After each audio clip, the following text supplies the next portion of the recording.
my heart stopped when I heard that in 1914 a chapel was built on top of graves, because I'm sure at that point people knew that there were graves in that particular section of the cemetery, and so that the lack of humanity hit me at that point. The section that we're talking about now was a segregated section called the colored grounds. As we were going through trying to do the pier drilling to stabilize the chapel, that's when we discovered the remains. We don't want people disturbing anything. We don't want people going in trying to look at, because this, as I said in my comments, this is holy ground to me and to my community, and so I ask that people be respectful. Will require ultimately, because this is a municipal cemetery, is political will on the part of our elected officials. Because I guarantee you, in a growing city like Austin, this isn't going to be the last time something like this happens.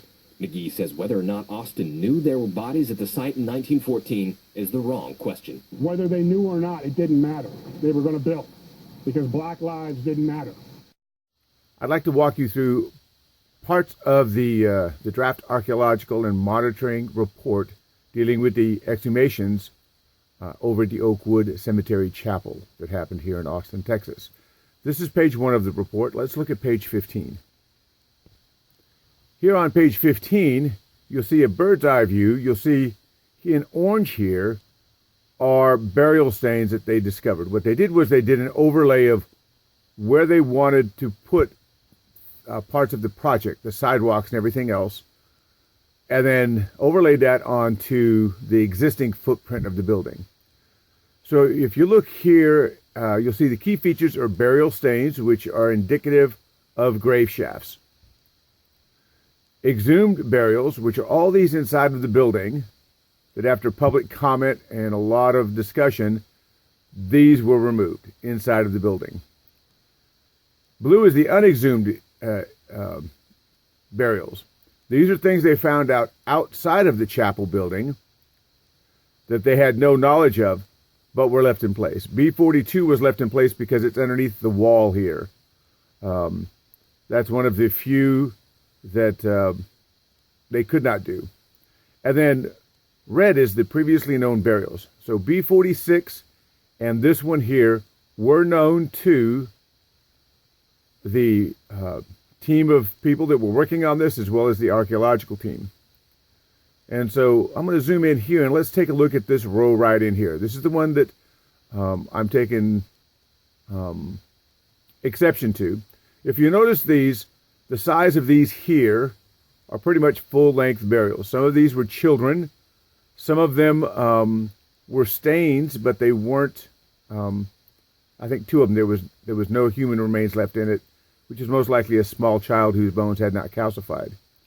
But I want to concentrate on this area here, down through here, B41, 47, 43, 44, 45, and 46.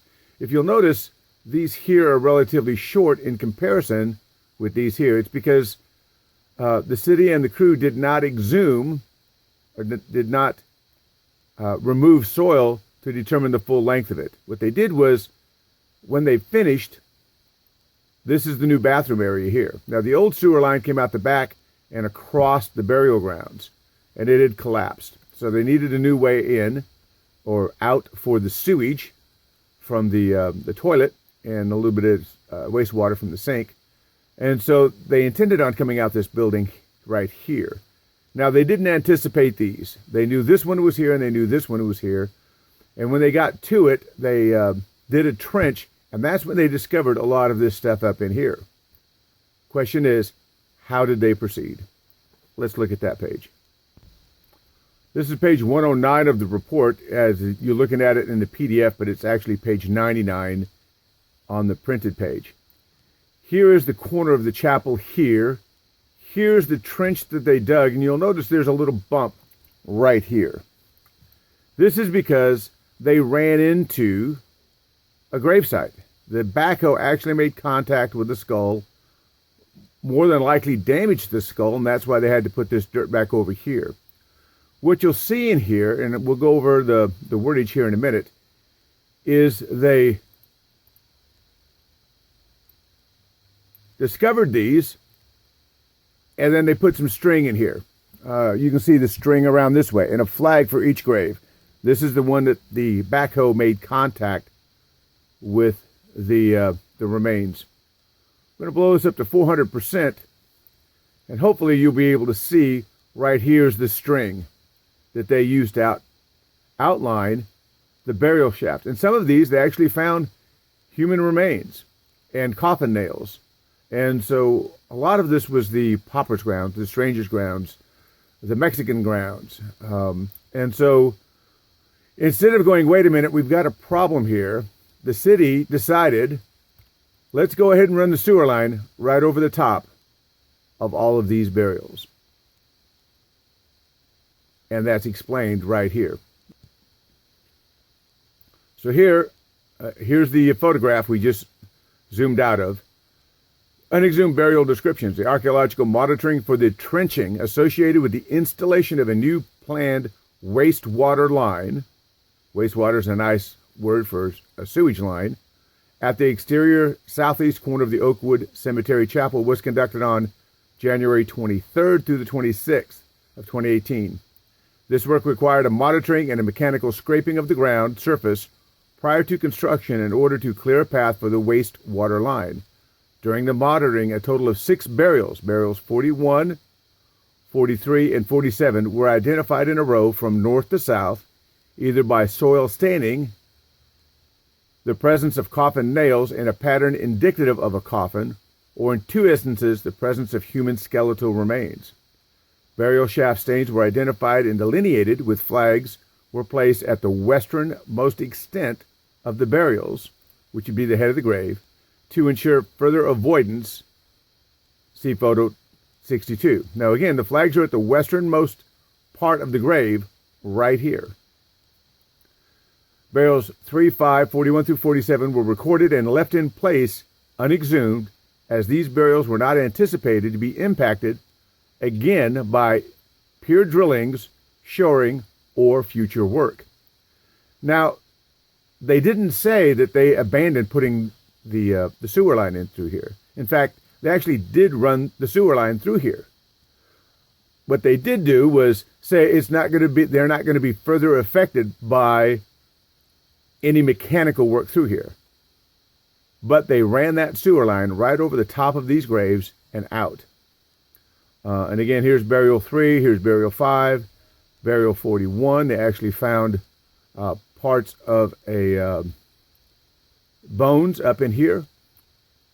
Burial 42, 43, 44, 45, 46 was identified when a backhoe made contact with the cranium during trenching for the wastewater line. This burial is oriented east to west with the body facing east.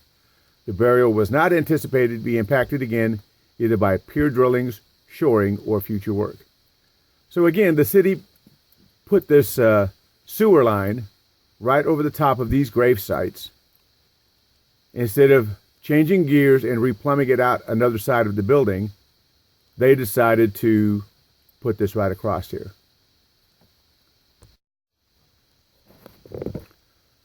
Now, what amazes me is when they did this backhoe trenching, this key here clearly says that this was a previously known burial.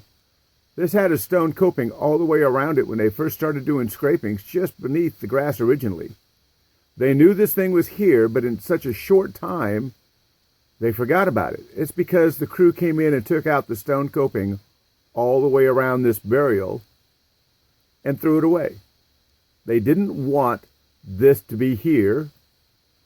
And then months later, when they dug this trench, they were completely surprised, as you can see here, by this blue impact space right in here at the bottom, that they ran into the skull of a grave. And then they went ahead and ran the water line right across this. Let me show you that photo. All right, here is the page 109 from the report. You can see up here in the top corner, you can see this distinctive stone here, the small piece. These flags indicate the top of the graves. And again, they didn't exhume, they didn't remove soil on either side of this. They just did what was identified, what was in the trench. That's why those blue marks on the map were so short. Now let's look and see where the sewer line went. This is a photo that I took on February the 3rd of 2018, right after the archaeological and the construction crews dug this trench here, which we see in the report. The report does not show the sewer line in place. Here you can see the piece of stone that was referenced before. They have removed all of the flags along this way that indicated where the graves were. Dirt has been kicked in on top to hide that fact. There's a flag here and there's a flag left over here. And of course, the trench is right here. This is where number 46 is at the bottom of the frame. So if this is in fact, and I don't believe that this was an African American burial ground, as city leaders assumed, there is no documentation whatsoever at all, no official city maps that clearly designate this area as being African American ground. And again, I don't want to make this a white-black issue, but I am concerned that they will not replace an Hispanic headstone in proximity to the chapel. It leads me to believe that they're delaying that because they want to continue to make this a Black Lives Matter issue. So we'll have to wait for the bioarchaeology to come out.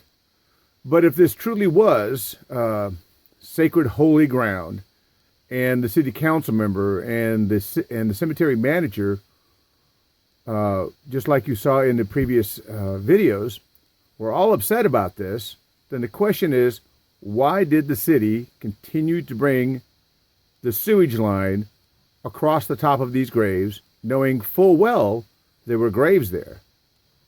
They could have easily gone and rerouted it out the east side of the tower, down the adjacent road, which is about 15 feet away from where this line is now, and then tied it back into the street. But they chose not to do that. They chose to put this line in place and cover everything up and pretend that everything was fine. And in fact, it's not. Perhaps Fred McGee was right. When he said black lives don't matter, I don't believe that at all. I think all the lives matter. But it goes to show that the city of Austin, the right hand doesn't know what the left hand is doing, and they lack a corporate memory of events like this, and they do not learn from them. They just hide facts and just keep on going, making mistake after mistake after mistake.